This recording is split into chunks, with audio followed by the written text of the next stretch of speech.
నిర్మల్ నియోజకవర్గంలో గత పాలకులు D1 పట్టాల పేరిట భారీ కుంభకోణానికి పాల్పడ్డారని ఎమ్మెల్యే మహేష్ రెడ్డి ఆరోపించారు. దాదాపు 2,000 ఎకరాలకు పైగా D1 పట్టాలతో ప్రభుత్వ భూములు కబ్జా చేశారని మండిపడ్డారు.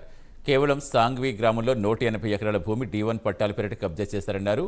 త్వరలో సీఎంని కలిసి నిర్మల్లో ఆక్రమణకు గురైన ప్రభుత్వ భూములపై రీసర్వేతో పాటుగా ఒక కమిటీ ఏర్పాటు చేయించి అక్రమాలకు పాల్పడ్డ వ్యక్తులను చట్టపరంగా శిక్షిస్తామని హెచ్చరించారు.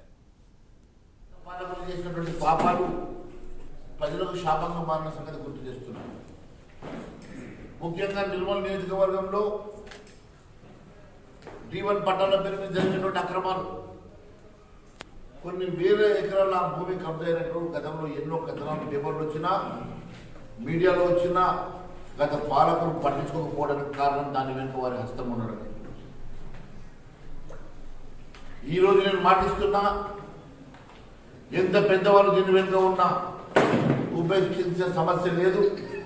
ఖచ్చితంగా D1 పట్టాలు, దొంగ పట్టాలు ఎన్నున్నా ఖచ్చితంగా ప్రభుత్వ పనులు చేసుకుంటాం, పేదలకు ఉపయోగపడేగా దాన్ని వాడుకుంటాం.